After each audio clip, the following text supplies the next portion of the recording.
Amados hermanos, el Señor nos los bendiga en esta tarde, hermosos, contentos, felices. Estamos ya aquí en los estudios de Shalom Production para continuar con nuestra clase de 400 años de silencio. Es como una introducción, hermanos, para ver, quizás hoy empecemos ya con la clase de historia de la iglesia, pero siempre me habían pedido información sobre los acontecimientos en esos 400 años de silencio.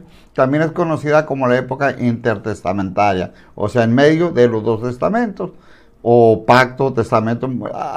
La gente la conoce con diferentes nombres, ¿verdad? El Antiguo y el Nuevo Testamento, Antiguo Pacto, Nuevo Pacto, la ley, la gracia, y etcétera. Ok, en medio hay 400 años de silencio. Se llama silencio porque Dios, el Padre Eterno, no habló a su pueblo, no habló al pueblo de Israel por ningún profeta, por ningún hombre, por ningún ser humano. Y por eso le llaman 400 años de silencio. Pero ¿qué pasa en esos 400 años?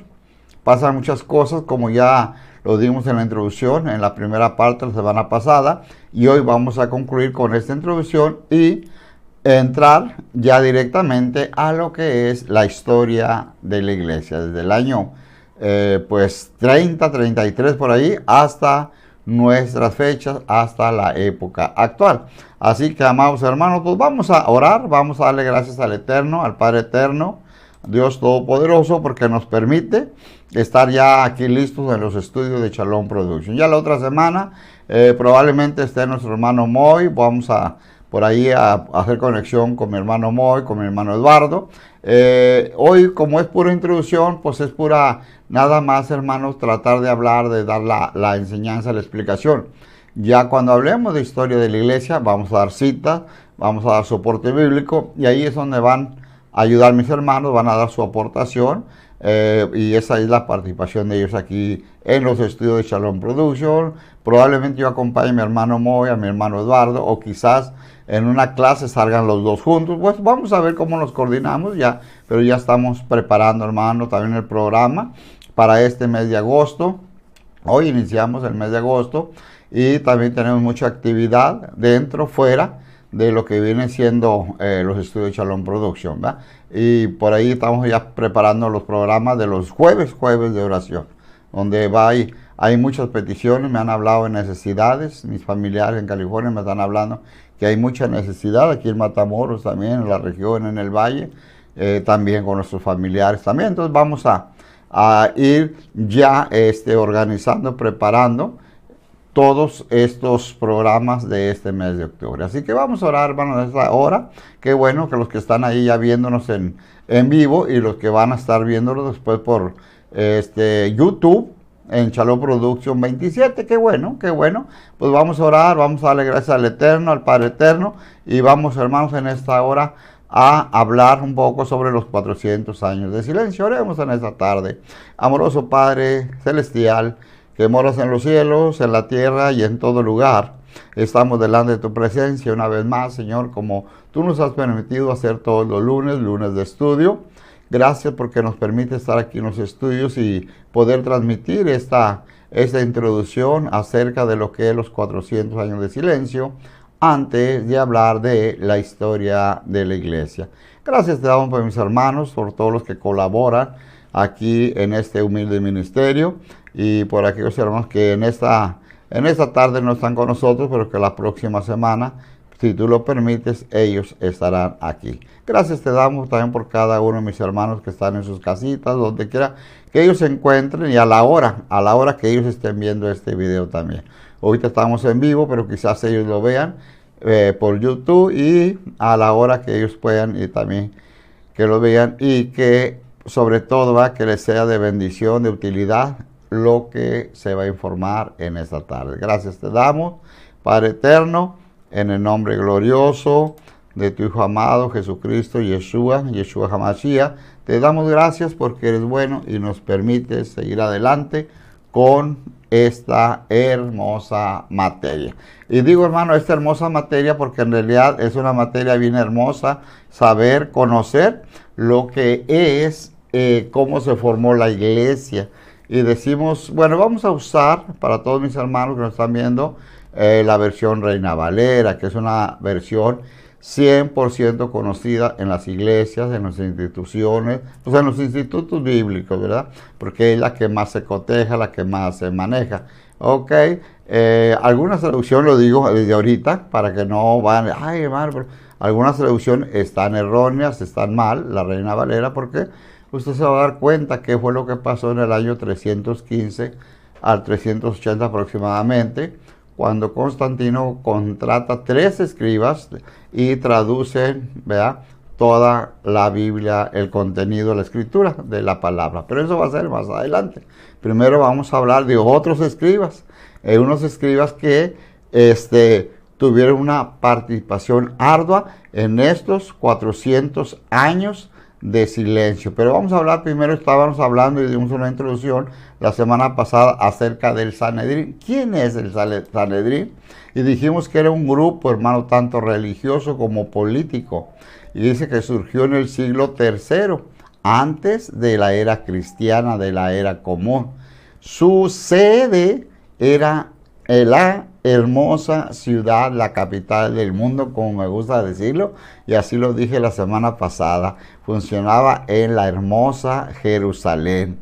Jerusalén, ¿verdad?, nuestra casa, nuestro hogar, porque dice la palabra que vamos a reinar ahí en Jerusalén 1000 años, cuando sea el reino milenial de nuestro Señor Jesucristo, Yeshua. Y después, hermano, estaremos ahí cuando baje la nueva Jerusalén, la ciudad celeste, amado, la ciudad donde vamos a morar por largos días. Entonces, este Sanedrín, este grupo de personas que estaba conformado por 70 miembros, 70 personas de diferentes grupos, tenían poder y tenían autoridad. Dice que eran miembros, eran sacerdotes, y lo dijimos. Voy rápido en eso porque ya lo hablé la semana pasada, pero quiero hablar todos estos grupos que surgieron dentro de estos 400 años, conocidos como años de silencio. Estaba conformado este grupo, el Sanedrín, hermanos, por 70 personas, como te dije. Entre ellos eran sacerdotes, y luego también eran nobles, entre ellos los saduceos, algunos fariseos. Y vamos a ver, estas eran sectas. Los fariseos y los saduceos tenían diferentes creencias, diferentes ideologías, y es lo que vamos a hablar. Pero cuando era el momento de atacar a Jesús, ellos se unían, hacían amistad, pero realmente sus ideales eran diferentes, sus creencias, sus ideologías, como te dije. Y también están los ancianos, los escribas, que te digo que jugaron un papel muy importante en la traducción del Antiguo al Nuevo Testamento, y todo lo que escribieron los escribas en esos 400 años, que venía del Talmud. El Talmud, un libro que surgió, hay 2 Talmud en Israel: el Talmud babilónico, que dicen que es el original, el más antiguo, y luego el Talmud actual, en ese tiempo, que era el de Israel. ¿Qué era el Talmud? El Talmud eran recopilaciones, eran libros, eran escritos, en otras palabras, comentarios que se llevaban a cabo de generación a generación.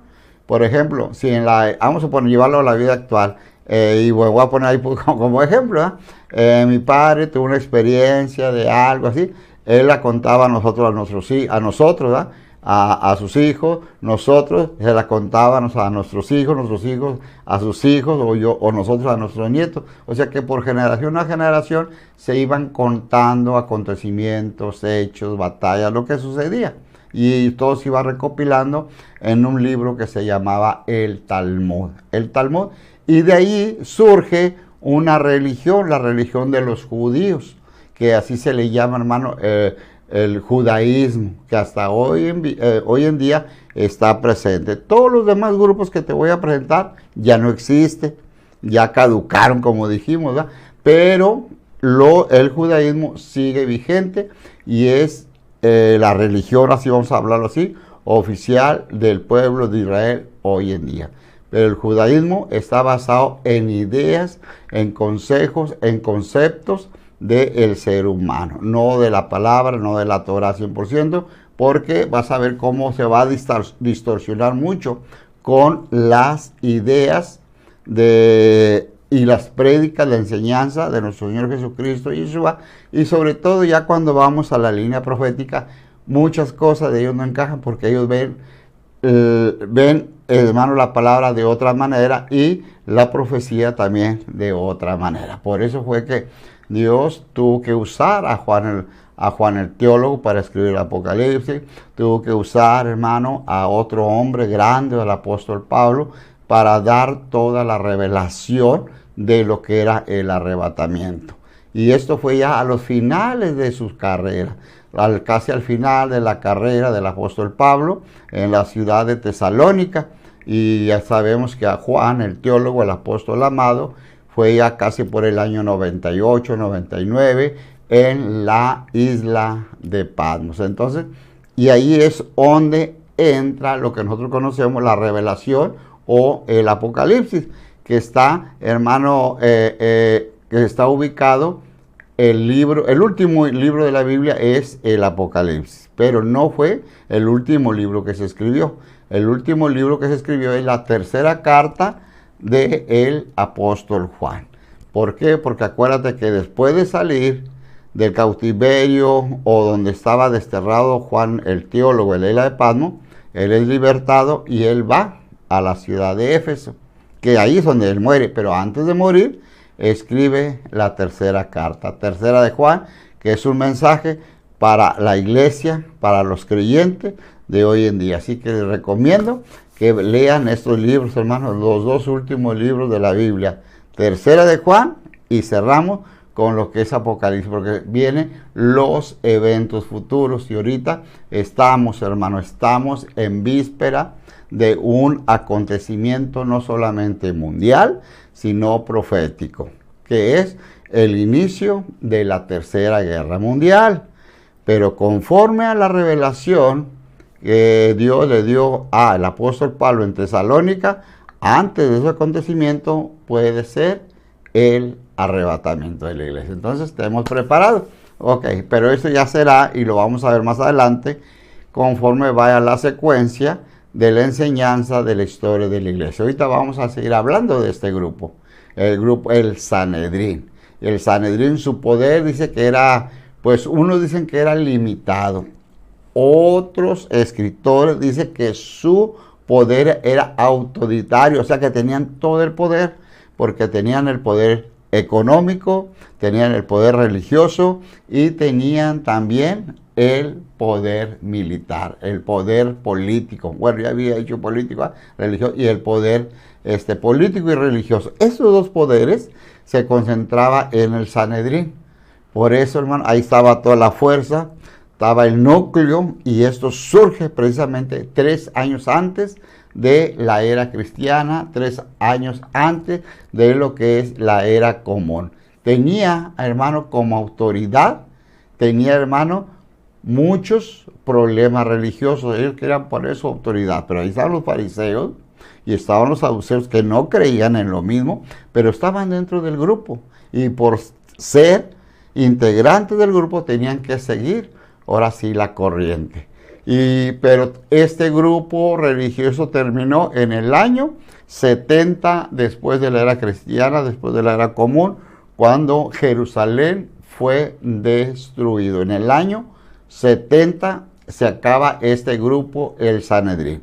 Así, si quieres seguir la secuencia, hermano, apunta el primer grupo, el Sanedrín. El Sanedrín, ese fue el primer grupo que se formó y tenía su sede, o así vamos a decir, sus oficinas, como podemos decir hoy, en la ciudad de Jerusalén. ¿Dónde estaba exactamente? Para los que hemos ido a Israel, hay un lugar, hermano, al sur de la ciudad de Jerusalén, dentro de lo que es la ciudad vieja, y a un costadito ya hay un lugar que se llama la casa de Caifás, o donde el gallo cantó. Bueno, allí se reunía este grupo, el Sanedrín, porque recordemos que Caifás fue el sumo sacerdote, el líder ya en la parte final, y Anás era quien coordinaba todo este grupo. Entonces Anás se lo hereda, ¿verdad?, a Caifás, y Caifás es el último sumo sacerdote. Por eso cuando Yeshua Jesús iba a ir al madero, Caifás le pregunta a Jesús, le dice, ¿eres tú el Cristo? Y Jesucristo le dice, tú lo has dicho. Con esas palabras, hermano, encierra mucho escatología, muchos eventos del futuro. Porque con esas palabras, tú lo has dicho, Jesús, el Maestro, Yeshua, como tú le conozcas, amado hermano, le estaba diciendo, hasta aquí se acabó tu poder. En otras palabras, hasta aquí se va a acabar el Sanedrín, el poderío, lo religioso, todo lo que ellos traían. Y aún así duró unos añitos más, pero dando a entender más que nada a Caifás que su reinado, el sumo sacerdocio, se iba a acabar. Porque ahora, hermano, después de ir al madero, el sumo sacerdote, sabemos según por el libro de Hebreos, es nuestro Redentor, nuestro Salvador, Jesucristo, Yeshua. Él es el sumo sacerdote. Antes el sumo sacerdote reunía a todos estos grupos y hacían sacrificios para cubrir el pecado, hermano, de todo el grupo, de todo el Sanedrín, de todos estos 70 bolas de locos, de inicuos, de pecadores, de todo, que creían que eran perfectos, que creían que eran rectos, creían que tenían todo en sus manos. Pero vino el Rey de Reyes, vino el Señor de Señores a decirle, este tiene un final. Tiene un final y su reinado ha terminado. Y de ese momento se levantaba, hermanos, la preparación para que Yeshua Jesucristo fuera al madero a morir por nosotros. Pero también, al mismo tiempo, nos daba la victoria, nos estaba haciendo, hermanos, partícipes con Él.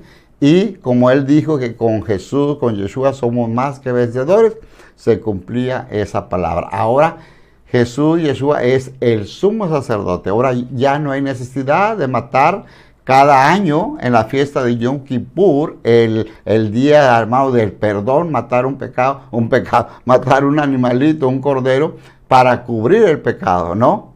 Ahora Yeshua Jesús es el cordero del Padre de Dios que fue al madero y su sangre hoy no solamente nos cubre, sino ahora nos limpia, somos perdonados.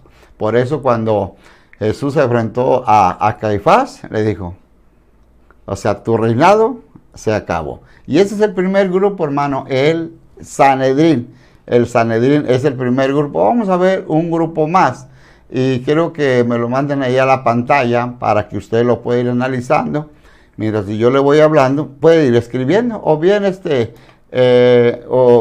puede ir escribiendo. Ya me lo mandaron. Dice, los grupos, este grupo religioso, estamos hablando de un grupo religioso, los fariseos, se cree que esta secta surgió en el siglo II antes de Cristo, o sea, estamos hablando un año después del Sanedrín.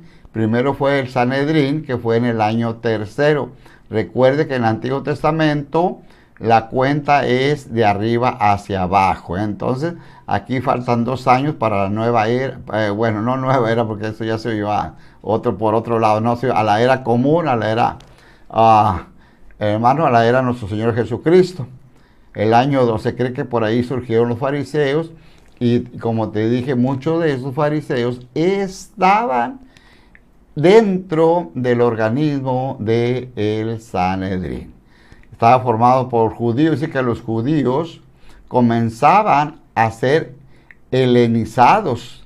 A su propósito era conservar su integridad nacional y la conformidad estricta a la ley de Moisés. Pero pasaba esto, mezclaban un fervoroso patriotismo con la devoción religiosa. Luego se convirtieron en una secta formalista e hipócrita de justicia propia.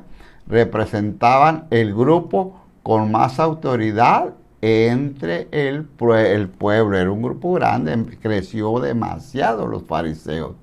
Eran influyentes y participaban en la religión, o sea, en la dirección religiosa. Si apuntases, hermano, estos puntos, qué bueno, si no, pues ahí va a quedar el video. Entonces, ¿cuándo surgen los fariseos? Tú has oído en la Biblia, ¿verdad? El rezo, la oración de los fariseos, de los publicanos, bueno, todo esto. Y se oye mucho hablar fariseos, fariseos, fariseos, los fariseos. Bueno, ¿quiénes son los fariseos? Era un grupo opositor, hermano, a la obra redentora. Opositor. Siempre estuvo en contra de lo que hacía nuestro Salvador Jesucristo, Yeshua. Si Jesús sanaba en día de Shabbat, ahí lo estaban criticando. Si entraba a comer a la casa de un publicano, allí lo estaban criticando. O sea, lo criticaban por toda la actuación, sea bueno, sea malo. O sea, para ellos siempre era malo todo. Bueno, los judíos comenzaron a ser helenizados. Su propósito era conservar su integridad nacional, y ellos decían, juraban, perjuraban que estaban siguiendo la ley de Moisés. En otras palabras, lo que hoy podríamos entender la Torá, la raíz hebrea. Ellos decían que estaban, hermanos, siguiendo la ley de Moisés. Y de allí, hermano, acuérdate que eran judíos, y de ahí viene lo que te dije, ¿verdad? La religión del judaísmo, pero que viene con otros elementos, con otros estatutos, con otros mandamientos, con otras creencias y con otras ideologías, que el judaísmo es el que está actualmente vigente. Te lo repito porque es el único grupo que quedó de todos estos. Dice que mezclaban un fervoroso patriotismo con la devoción religiosa, Eran, acuérdate, mezclaban lo que era la política con la religión. Política y religión. Bueno, ok. Y ahí se los dejo, hermano, porque no me quiero meter mucho en esto, porque sé que muchos pastores, cristianos, ministros, andan dentro de la política. Pero si vamos al término religioso, hermano, espiritual religioso, sabemos quiénes fueron los personajes que estuvieron, tanto que quisieron tener el gobierno tanto político como religioso, fueron los fariseos. La Biblia marca de hombres del Eterno, de Dios, ¿verdad?, que estuvieron al frente, ¿verdad?, del gobierno, como José el Soñador. Cuando hablamos también, hermano, de Daniel, de Sadrach, Mesach, Abednego, ok. Pero esos fueron casos específicos, casos especiales en la cual Dios iba a mostrar su gloria, su poder, su majestad sobre aquellos pueblos rebeldes, llenos de ídolos y llenos de paganismo. Bueno, dice que se mezclaban, hermano, entre el patriotismo y la religión. Dice que también representaban un grupo mayorista, o sea, mayor número de sus miembros estaban dentro de lo que es el Sanedrín. Eran muy influyentes, muy influyentes con todo el pueblo, con el comercio, con todo lo que se movía hace aproximadamente 2000 años. 2000 años sin fracción, ¿verdad? Pero para cerrar el número, hace 2000 años. Entonces, ellos participaban en toda la dirección religiosa. Lo que ellos decían, los fariseos, tenían poder, tenía palabra. Lo que ellos imponían, tenía autoridad, hermano, porque tenía autoridad religiosa y también política. Y entonces dentro del Sanedrín era el mayor grupo, el mayor número eran fariseos, porque ellos se decían, tenemos la ley, tenemos la Torá, tenemos raíz hebrea, y también tenemos el poder político, así decían, Y nosotros, bueno, pues tenemos el poder del Padre Eterno, ¿verdad? Es diferente. Bueno, para que sepan, hermanos, cuál línea siguieron los fariseos. Y hoy que muchos cristianos religiosos andan dentro de la política, ya no buscan, no me quiero meter en eso, agradar al Padre de Dios, sino que ya son otras cosas secundarias. Bueno, pero ahí viene todo eso, hermano, ¿verdad? De los fariseos. Ahora, ¿qué te parece si te hablo un poquito de otro grupo bien conocido también, o que se nombra mucho en la Biblia, algo parecido a los fariseos? Está el grupo de los saduceos. Los saduceos eran enemigos, hermano, o no enemigos, sino que tenían distintas creencias que los fariseos. O sea, fariseos y saduceos eran diferentes líneas, distintos, hermano. Y vamos a ver, ahí está, ya está en la pantalla, cómo es que surge este grupo de los saduceos. Dice que surgieron por el mismo tiempo de los fariseos, o sea, estamos hablando 2 años antes de la era cristiana o en el siglo II. Dice, pero a diferencia de los fariseos, estaban a favor de adoptar las costumbres griegas. Dice, a favor de aceptar las costumbres griegas. ¿Por qué esto? ¿Por qué esto, hermano? Porque los fariseos no querían aceptar las costumbres griegas. Pero en cambio los saduceos sí.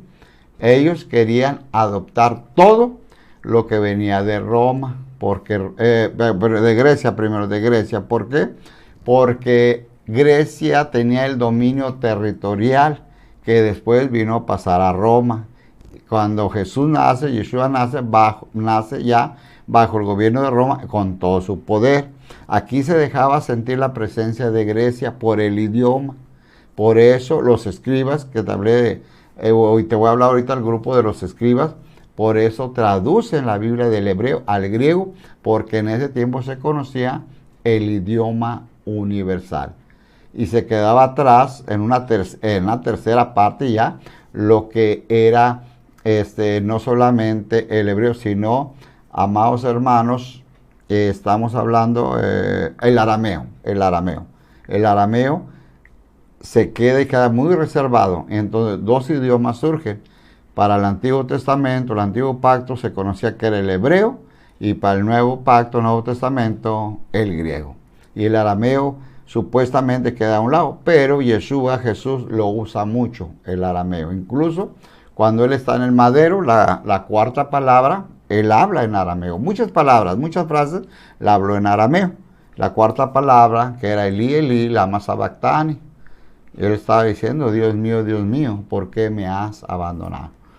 El pueblo que estaba en ese tiempo ya, el año 33 de la era común, de la era cristiana, los romanos decían, llama a Elías, pero no es que llamara a Elías, si no estaba hablando en griego, no estaba hablando en hebreo, estaba hablando en arameo, y no le entendieron lo que él estaba diciendo.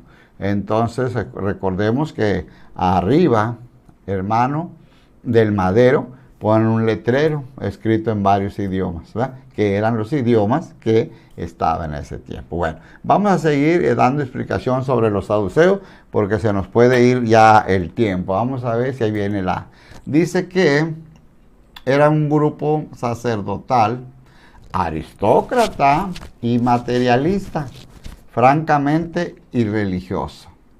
Francamente que no seguían una ley religiosa. No estaban apegados a los estatutos religiosos, o bien como eran los fariseos, que estaban, hermanos, bajo la ley. Ellos decían que llevaban la ley de Moisés.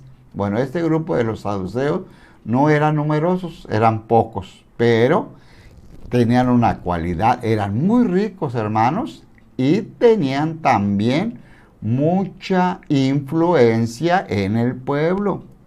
Colaboraban con todos los que dominaban, dice aquí la información, con los dominadores. ¿Quién gobernaba? ¿Quién dominaba? Pues el Sanedrín. Por eso ellos estaban dentro de este grupo, dentro de esta organización. Algo importante y diferente a los fariseos, dice que los saduceos, ellos no creían en los ángeles ni en la resurrección de los muertos, y negaban el castigo y la resurrección y la gloria de la vida futura, o sea, la vida eterna. Eran racionalistas y mundanos, controlaban el Sanedrín, ocupaban los cargos principales del sacerdocio y del ritual en los templos, en los trabajos de los levitas. Algo importante aquí, mi hermano, es que ellos no creían en los ángeles. Los fariseos sí creían en los ángeles, en la resurrección, y creían en la vida eterna, en la vida futura. Pero los saduceos no creían, hermano mío. Por eso digo que eran diferentes ideales, diferentes maneras de ver, o sea, líneas idealistas de estos dos grupos, los saduceos y los fariseos, que son los que más se nombran en la Biblia. dice que estamos viendo esto, que no creían en los ángeles, en la resurrección de los muertos, y negaban sobre todo, hermano, el castigo y la resurrección y la gloria de la vida futura, o bien de la vida eterna. Ellos no creían que había vida eterna. Por eso, cuando Jesús hablaba, predicaba y decía que Él era la vida, Él era vida eterna, y dice, yo he venido para que tengan vida, y dice, y vida en abundancia. Y lo decía delante de los saduceos, porque los saduceos no creían en la vida eterna. Cuando resucitó a Lázaro, por eso, hermano, fue el motivo, que cuando Lázaro murió, Marta y María le anunciaron que había muerto y estaban tristes. Marta y María, hermanos de Lázaro, allá en Betania. Por eso Jesús no fue luego. Le dijo a sus discípulos, y Lázaro duerme. Pero él sabía lo que estaba pasando. ¿Por qué? Porque con él estaba este grupo, hermano, de saduceos, los fariseos, los escribas, los herodianos. Ahí andaban a ver qué miraban. Y por eso, cuando llega a Betania, van a la cueva, y abren la cueva, manda que abren la cueva, y le habla a Lázaro. Pero antes le dice a sus discípulos, le dice a Marta, a María, le dice, no te he dicho que si creyeres verás la gloria de Dios, del Eterno, del Elohim. Y les habla de la vida futura, de la vida eterna, porque ahí están los saduceos, porque ahí están también los fariseos, pero principalmente los saduceos que no creían en la resurrección. Y les dice, ¿verdad? Y es cuando, hermanos, se expone aquí el mensaje hermoso. Dice que Jesús lloró. Él lloró porque estaba viendo la incredulidad de aquellas gente, de los saduceos, porque Él iba a morir por toda la humanidad, incluso por los saduceos, que no creían en la resurrección. Él dijo, yo voy a resucitar al tercer día. Y entonces Él dice, yo soy la resurrección, yo soy la vida. El que cree en mí, aunque esté muerto, vivirá. Y lo está diciendo por este grupo, hermano. Por este grupo de saduceos, que de ahí también se desprenden muchas creencias hoy en día. Sabes bien que hay más de 3.300 religiones hasta el año 2015, y muchos traen esta ideología, no creen en la resurrección, no creen en la vida eterna. Y sabemos la historia de Lázaro. Lázaro escucha la voz del maestro, de Jesús, de Yeshua, y le grita a Jesús, Lázaro, sal fuera, y él sale. Entonces ahí se quedan aquellos hombres, ¿verdad? Pues avergonzados. ¿Por qué? Porque ellos no creían en la resurrección, no creían en eventos de la vida eterna, y Jesús cada momento, cada día, les fue demostrando lo contrario. Y esto hacía más enojar a esta secta, porque esta secta era muy influyente, hermano, tenía poder, eran muy ricos, y podrían comprar, y de hecho lo hicieron en el ministerio de Jesús de Yeshua. En la parte final compraron testigos falsos contra Jesús, contra Yeshua. Tenían dinero, tenían poder, tenían autoridad religiosa, política, eran muy influyentes. Siempre en cada reunión que había, ellos estaban mero adelante en la sinagoga, mero adelante en los templos, y ellos querían participar de todo, de todos los religiosos. Todos ellos eran, ahora sí que no faltaba uno de ellos. Ahí era, como dicen ahí, bueno, eran como el arrocito en el arroz, y siempre andaba, no faltaba uno. Como el negrito en el arroz, no sé cómo se dice. Bueno, así andaba, hermano. Siempre en cada reunión, en cada lugar donde andaba Jesús, ellos también andaban. Pero para tratar de pescar a nuestro Maestro, a nuestro Salvador, en alguna falta. Bueno, vamos a seguir adelante. Ahora, hermano, vamos a hablar un poquito, ya hablamos de los fariseos, de los saduceos, hablamos también ¿de qué más? Hablamos, ¿verdad?, del Sanedrín. Bueno, otro grupo que estaba dentro del Sanedrín, que jugó un papel importante, hermano, hace 2000 años, fueron los escribas. Aquellas personas que fueron seleccionadas para escribir, para traducir no solamente el Antiguo Testamento, sino para escribir estatutos nuevos, mandamientos nuevos, preceptos nuevos, conforme a la ley de estos grupos, del Sanedrín, de los saduceos, de los fariseos, que muchas iglesias y religiones hoy en día se mueven por esos estatutos de los escribas. Vamos a ver la información, hermano, acerca de los escribas, acerca de este grupo. Dice que los escribas eran copistas, o sea, copiaban las sagradas, o las escrituras en general, porque todavía no se llamaban sagradas, eran las escrituras, o sea, que pasaron por el canon, hermano, pues se le llamaron sagradas. Ok, eran copiadas las escrituras copiaban, dice que estudiaban, interpretaban las Sagradas Escrituras y las transmitían al pueblo. Aquí ya aparece la palabra Sagradas Escrituras, pero eso ya que después cuando hicieron todo, hermano, que copiaban, estudiaban, interpretaban. Y eran sagradas, ¿por qué? Y siguen siendo sagradas, ¿por qué? Porque se refiere, ¿verdad?, a la vida de nuestro Señor, nuestro Salvador. Se les llamaba también otra palabra, otro movimiento, se le llamaba doctores, ¿no? Se le llamaban maestros o también se le llamaban intérpretes de la ley. Eran autoridades muy reconocidas en aquel periodo. Dice que las decisiones de los escribas, los escribas principales llegaron a ser una ley oral o una tradición. Su interpretación de las escrituras era literal. Tuvieron gran influencia entre el pueblo.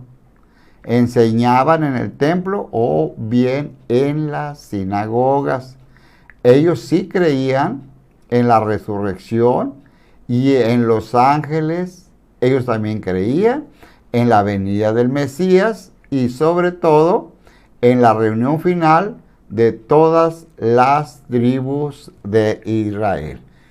Esto que acabamos de, no sé si se los dejo un poquito, que quede un poquito ahí para que sigan escribiendo, hermano, o bien vamos a dar algo de información. Es muy importante. Los escribas se salieron un poquito del renglón de los fariseos y de los saduceos. Ellos dicen que sí creían, hermano, en los eventos futuros. Ellos sí creían lo que estaba escrito en la palabra, en la Torá, en el Antiguo Testamento, y que ellos tuvieron que traducirlo. Ellos sí creían que el Mesías iba a morir por toda la humanidad y que posteriormente iba a resucitar y que se iba a cumplir la promesa de vida eterna. Ellos sí creían. Los escribas eran hombres muy intelectos, se le llamaban doctores, se le llamaban maestros de la ley, y por eso fueron seleccionados. Fue un grupo selecto, seleccionaron a más de 70 personas para hacer estas traducciones.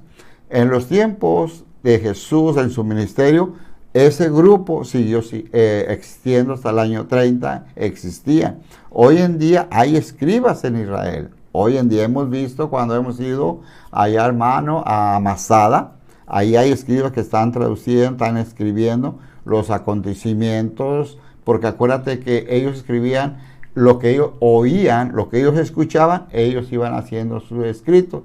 Y acuérdate que al principio te hablé del Talmud, acontecimientos que sucedían y que ellos lo escribían, o primero lo narraban de una generación a otra, pero después fueron escribiéndolo y hicieron una recopilación y ese libro se llama Talmud. Entonces, este grupo fue muy importante y estuvo más apegado a la verdad.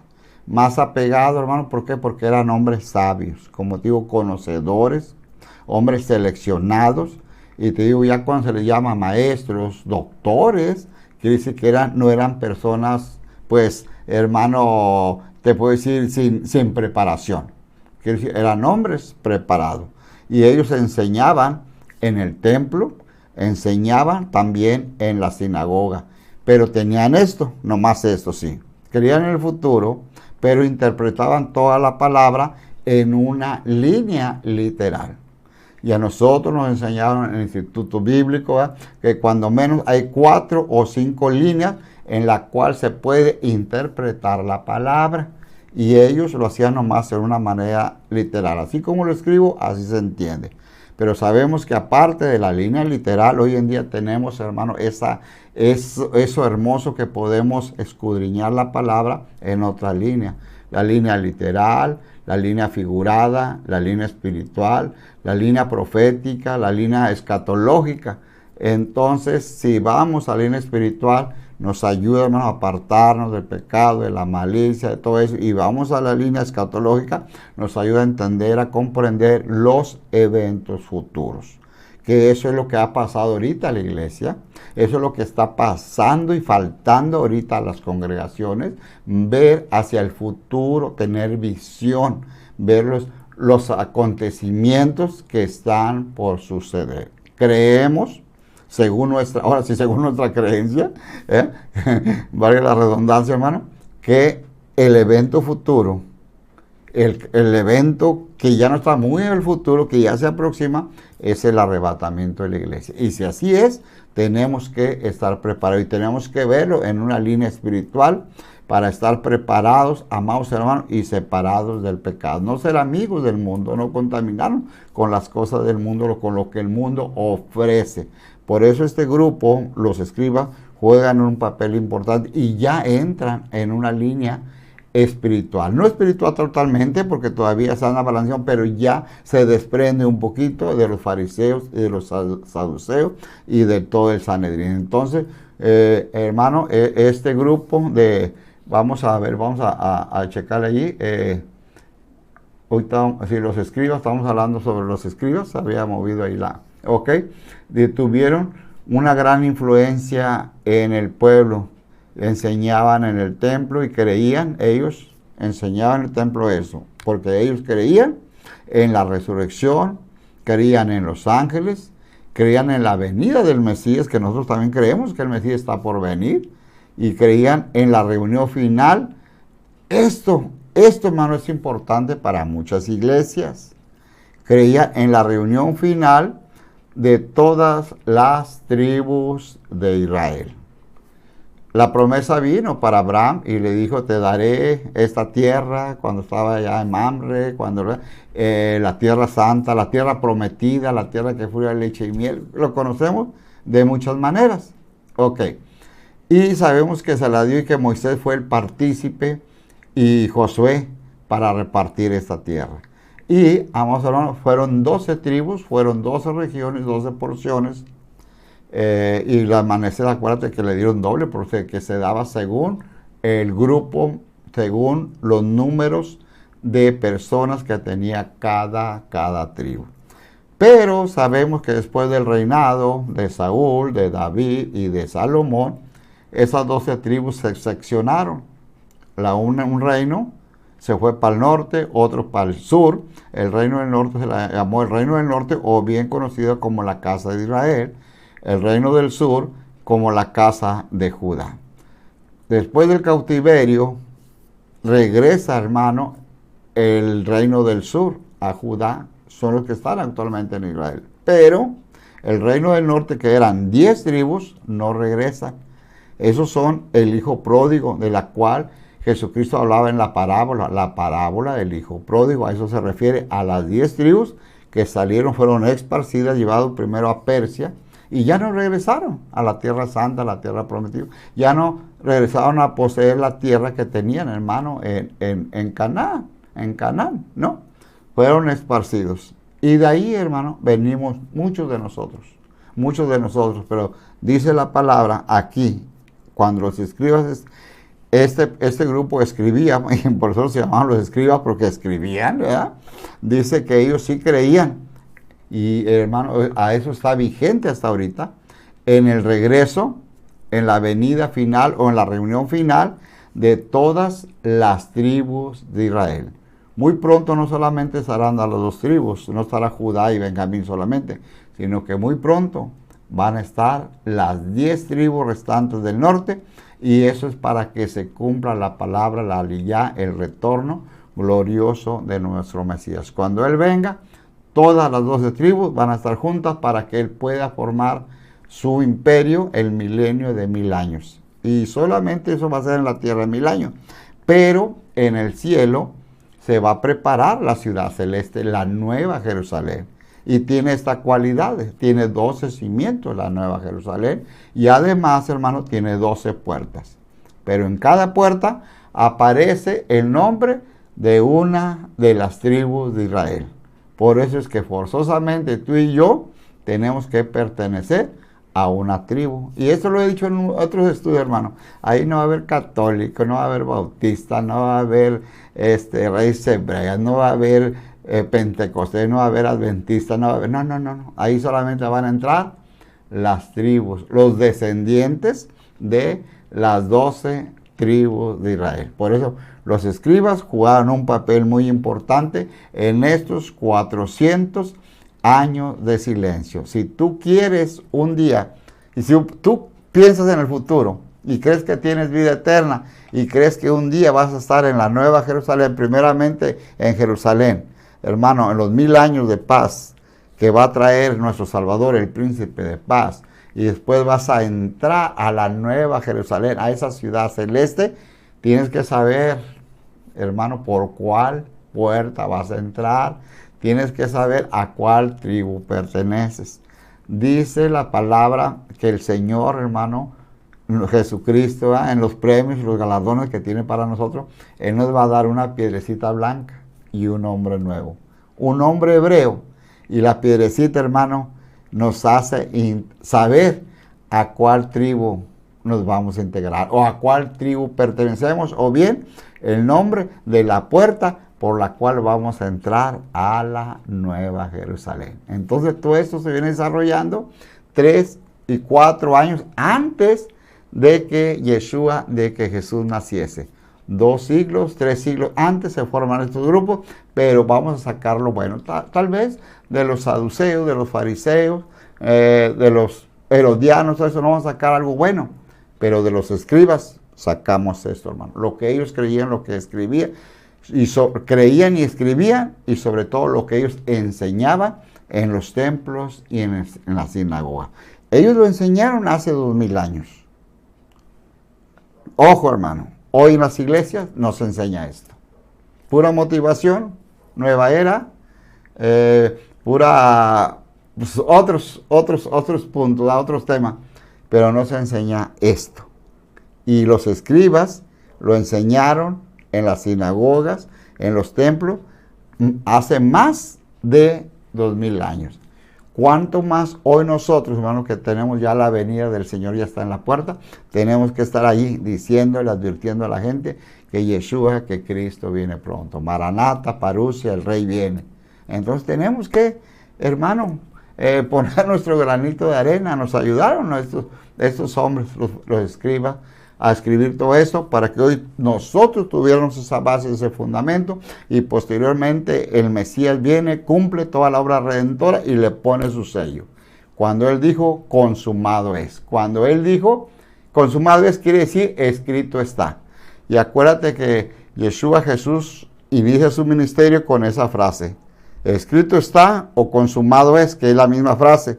Consumado es, escrito está, el inicio. Escrito está cuando Él inicia su ministerio después de los 40 días de ayuno, fue bautizado, o bueno, llevado a las aguas, y es tentado en el monte, ¿verdad?, por el enemigo, el adversario, y le dijo, si tienes hambre, si realmente eres el Hijo de Dios, del Eterno, haz que estas piedras se conviertan en pan.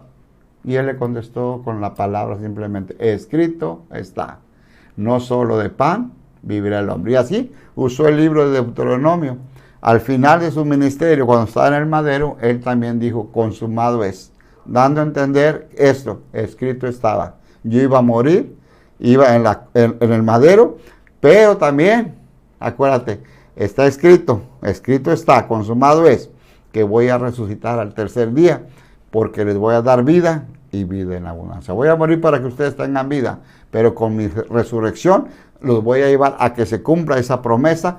¿Cuándo? ¿Dónde? En la Nueva Jerusalén. Y la ciudad celeste ya está lista, ya está preparada y va a descender, pero todavía faltan más de 1000 años. Tiene que pasar el arrebatamiento, 7 años de tribulación, la culminación de la Tercera Guerra Mundial, vienen los 1000 años de paz, viene, hermano, el juicio del trono blanco, el juicio de las naciones, del trono blanco, y nos preparamos, cielo nuevo, tierra nueva, para que pueda descender la Nueva Jerusalén y habitar, morar, vivir con nuestro Salvador Jesús, Yeshua, por toda la eternidad. Pero hay que saber por cuál puerta vamos a entrar, ¿eh? Así que ahí se lo dejo, mi hermano. Vamos a seguir adelante, vamos al libro. No, todavía no vamos a la Biblia, eso es pura información. Vamos a ver un poquito de los herodianos, aquellos aquella gente política, ya no muy religiosa, pero sí que era el ejército de la seguridad en Jerusalén y servían al rey Herodes. Vamos a ver qué es lo que dice la información sobre los herodianos. Dice que era un partido político que favorecía al déspota Herodes el Grande y también a sus hijos. Creían que cooperando con los romanos resguardaban, dice, los intereses del país. También el pueblo, ay, aquí sí, los aborrecía mucho, los aborrecía. Los herodianos se unieron a los fariseos para tramar la muerte de Jesús, la muerte de Yeshua. Esto es bien importante lo que estamos viendo ahí en la pantalla, hermano. Está viendo usted esto, dice que los herodianos se unieron a los fariseos para tramar la muerte de nuestro Salvador, Hubo una unidad, una confusión, en otras palabras, una palabra bien conocida, un complot. Entonces, los herodianos servían al rey Herodes y a sus hijos. Estaban ahí en el gobierno, tenían la autoridad. Y también era un partido político. Como hoy abundan los partidos políticos aquí en nuestro México, ¿verdad? Bastantes partidos políticos. Y se unen hacen coaliciones y todo eso. Bueno, porque de eso no voy a hablar. Este era un partido político. Dice, pero estaba a la orden o seguía las ordenanzas, los mandatos, los estatutos del rey Herodes, de sus hijos también.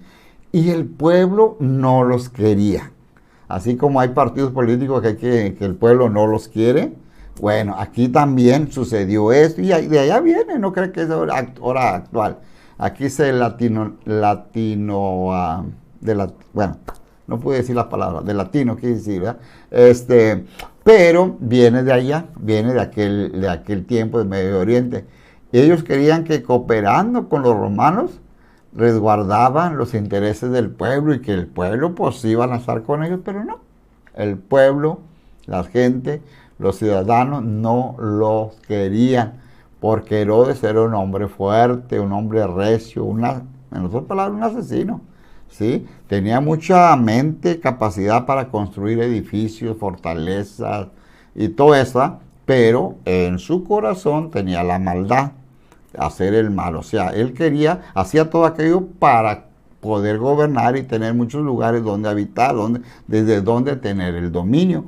Y estos soldados, que eran soldados herodianos, estaban al servicio de Herodes, por eso se constituían en hombres malos, perversos. Si Herodes le decía, vayan y maten, tenían que matar. Tenemos un ejemplo, cuando mandó matar a todos los niños menores de 2 años nacidos en Belén, en toda aquella región, porque así pensó matar a nuestro Salvador. Y entonces los herodianos es lo que hacían, obedecían órdenes el rey Herodes. Por eso viene la palabra herodiano, Herodes, que quiere decir muerte, hombre de terror, hombre de muerte, es lo que quiere decir el nombre, no un hombre pacífico, un hombre tranquilo, no, quiere decir un hombre malvado, quiere decir maldad, y todo eso tiene un contexto, hermano, tiene un contexto allá en Mateo 25, cuando habla de las cabritas, de las cabras y de las ovejas, que un día van a ser separados, Así va a ser separado. Dice que a la derecha van a entrar las ovejas, a la izquierda las cabritas, los cabras, ¿verdad?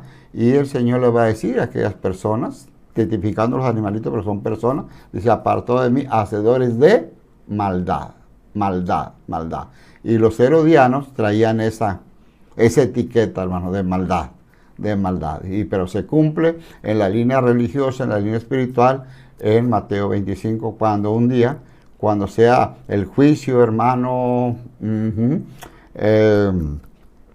el juicio, cuando vamos a comparecer ante el juicio de las naciones, se me estaba yendo ahorita el juicio de las naciones, toda persona que se le dio poder aquí en la tierra, que pudo ejercer poder, que se le dio poder porque Dios quita y pone, va a ser llamado a un juicio.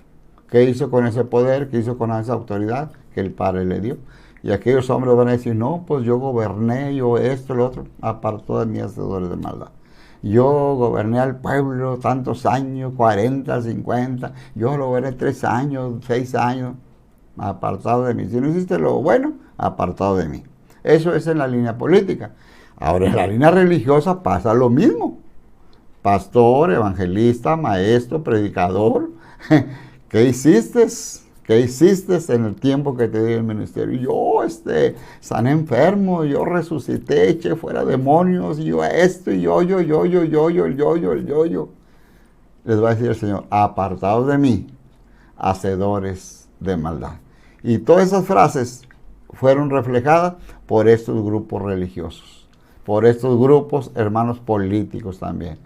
Herodianos, saduceos, fariseos, y los únicos que se salvan ahí, hermano, un poquito, son los escribas, Y esos son los grupos que fueron apareciendo. Entonces, todos esos grupos fueron piedritas, como decimos aquí en México, piedritas en los zapatos de nuestro Salvador Jesucristo, en los zapatos de nuestro Salvador. Vamos a terminar, hermano, y no hemos dado anuncio, hemos sido directos. Quiero terminar con esta información porque ya no voy a entrar a la historia de la iglesia, va a ser para la próxima semana, donde ya van a estar mis hermanos.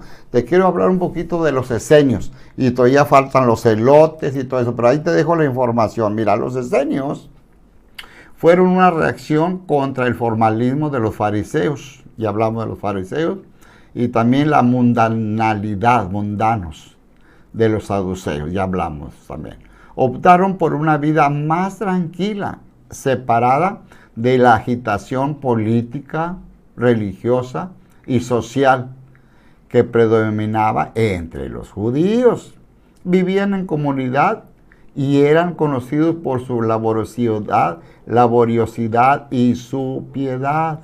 Su propósito era la conservación y propagación de las enseñanzas del Antiguo Testamento. Esto de los esenios no se escucha mucho en las iglesias, no se escucha mucho en las prédicas, no se escucha mucho en las enseñanzas, no se escucha mucho en los institutos, pero ahí tenemos una base, hermano. Fue gente humilde. La humildad es lo que nos está faltando hoy en día a nosotros, a los siervos de Dios, del Eterno. Nos falta mucha humildad, hermano, mucha humildad. Todos quieren el yo, el ego, la fama, la vanagloria. No. Ahí están. Por eso estos hombres casi nadie los nombra en las prédicas. Nadie los nombra. Pero es un grupo. Un día voy a hacer una prédica, una enseñanza nomás de este grupo de los esenios. Es un ejemplo para nosotros. Si rescatamos algo de los escribas, de los esenios rescatamos bastante, hermano. Porque ellos se alejaron de la política, se alejaron de todo eso, quisieron vivir una vida tranquila y sobre todo una vida, hermano, en humildad. En humildad, que nos enseña cuáles eran los propósitos de ellos, eran conservar y propagar todas las enseñanzas del Antiguo Testamento, de la ley, de la Torá, como tú le llames, de los mandamientos que Dios, que el Padre le dio a Moisés allá, hermano, en el Sinaí, los estatutos, los mandamientos, los preceptos, todo ellos los llevaban, hermano. Fue el grupo, uno de los grupos más apegados que llevaban la ley, que llevaban los estatutos, los mandamientos, y checa, nadie habla de ellos, pero sí hablan de los fariseos, de los saduceos, de los escribas, de los herodianos, de todos estos grupos. Falta otro grupo, hermano, que vamos a hablar ahorita. De los esenios ya te voy a hablar poquito porque quiero hacer una prédica. Bueno, lo voy a hacer, hermano, para hablar de la humildad, para hablar del cumplimiento de la palabra y todo. Bueno, vamos a hablar un poquito de los celotes. Otro grupo, hermano, fue una secta intensamente nacionalista. Políticamente estaban en contra de los romanos y fomentaban frecuentes rebeliones y escaramuzas. Se les consideraban alborotadores. Este partido fue fundado por Judas el Galileo. Se oponían a que Israel pagase tributo a un emperador pagano. Pensaban que era una traición, ¿estás escuchando esto? A Dios, el verdadero rey de Israel. Eran fanáticos de la libertad y esperaban al Mesías como un caudillo libertador. Estaban sufriendo, hermano, la esclavitud, estaban sufriendo, no la esclavitud en el ambiente que eran esclavos, no, en en el cobro, en los impuestos, los estaban, hermano Pachón, estaban cobrando más impuestos el Imperio Romano, y este grupo se quería levantar, no quería pagar impuestos, se querían hacer su propia independencia. Los celotes, de hecho uno de los discípulos viene aquí de este grupo, de los celotes, y entonces ahí vemos, hermano, cómo este grupo estaba queriendo hacer las cosas bien, pero la política lo marcaba fuera de la ley, al margen de la ley. Entonces, sabemos que ellos se oponían, eran también fanáticos, hermano. Ellos querían tener libertad, quiere decir, querían hacer su propia independencia, pero ellos, hermanos, reconocían y esperaban al Mesías como un libertador, como un caudillo. Por eso cuando después Jesús viene, Yeshua viene, humilde, nace humilde en Belén, en Judea, entra a Jerusalén, lo que es conocido como la entrada triunfal, entra en un burrito, en un pollino, por señal de humildad, señal de sencillez, como los esenios, hermano, y pues dice, no, este no es el que esperamos, le dan la espalda, lo rechaza. Entonces los celotes juegan un papel importante, y hablemos del último grupo, ya para cerrar, hermanos, estamos hablando que ya se nos está acabando el tiempo. El último grupo, y que está ahí en la Biblia, este sí está marcado muy bien y lo conocemos, son los publicanos. Este es el último grupo. Te voy a hablar, bueno, ya no te voy a alcanzar a hablar, que ya te hablé un poquito acerca de cómo nace el judaísmo, ¿verdad? De todas estas cosas que estamos viendo en estos movimientos, nace el judaísmo, que es el que queda vigente hasta el día de hoy en Israel y en todo el mundo. Entonces vamos a dar esta información para cerrar ya esta clase, esta hora. Ya tenemos 1 hora, 2 minutos, hermano. Dice que los publicanos eran judíos que por amor al dinero cobraban los tributos que exigía el Imperio Romano. Dice, a los romanos no les interesaban los métodos que utilizaban para cobrar los impuestos. Los publicanos se aprovechaban y cobraban mucho más de lo justo. Su comisión consistía en todo lo que superaba la cantidad estipulada por el imperio. La mayor parte de ellos eran muy ricos y los judíos los consideraban judíos apóstatas, y se cobraban impuestos, hermano. Entonces el gobierno le decía, ok, ves con aquella persona, él debe al año 10 denarios, 10 denarios, lo apuntaban 10, ellos iban y cobraban 20 o 30, y todo lo que era extra era para ellos. Por eso era que eran muy ricos, apoderados, pero eran también a veces odiados por el pueblo. Ellos servían al gobierno romano. Recordemos a Mateo Leví, era cobrador de impuestos, ¿sí? Zaqueo, lo mismo, pero Zaqueo dijo, cuando él se arrepintió y conoció al maestro en aquel árbol sicómoro, dice, todo lo que tengo yo se lo devuelvo. Si he defraudado a alguien, se lo cuadruplico, yo le doy 4 veces más de lo que él se... Bueno, entonces conocemos esta historia, hermano mío. Estos son los grupos que se levantaron en esos 400 años y que hoy en día muchos de ellos tienen un mensaje, tienen, amados hermanos, una enseñanza para nosotros, para ponerla por obra, como los esenios y como los escribas. Así que el Padre Eterno me los bendiga, hermanos. Los esperamos la próxima clase, la próxima semana, y vamos a empezar ya con lo que es historia de la iglesia. Dios bendiga a mis hermanos. Le mando un saludo a nuestro hermano Osvaldo, no pude pasar anuncio, a Checo, el Caporal, que por ahí estaremos, si Dios los permite, el día de mañana, y hermanos, y los anuncios, todos los hermanos que anunciamos aquí en este canal de Shalom Production. Que el Padre Eterno me los bendiga. Demos gracias al Eterno y gracias a todos los que pudieron estar con nosotros en un momento más.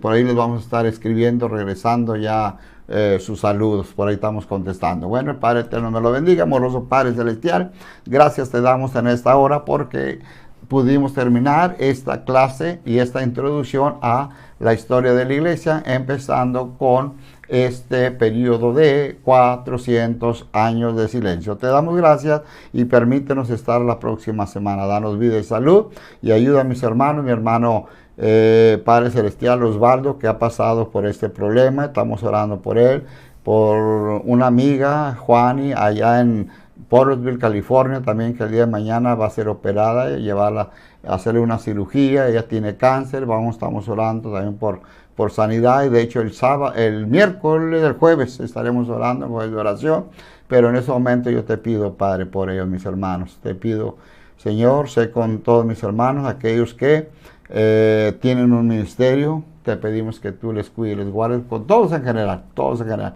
Gracias te doy en esta hora, en el nombre glorioso de tu Hijo amado, Jesucristo, Yeshua, nuestro Salvador. Gracias, hermanos, el Padre Eterno me los bendiga. Me pasé por ahí unos minutitos, pero quería darles toda esta información que no faltara acerca de estos grupos. Ya la otra semana, no sé si me acompaña hermano Eduardo, hermano Moy, pero vamos a hablar ya sobre la historia de la iglesia y vamos a dar mucho soporte bíblico, bastante respaldo bíblico para que usted tenga todo este material. Que el Padre Eterno me los bendiga, hermanos. Shalom, shalom. Desde los estudios de Shalom Production les mandamos un fuerte abrazo y un abrazote grande, grande. Shalom para todos, hermanos.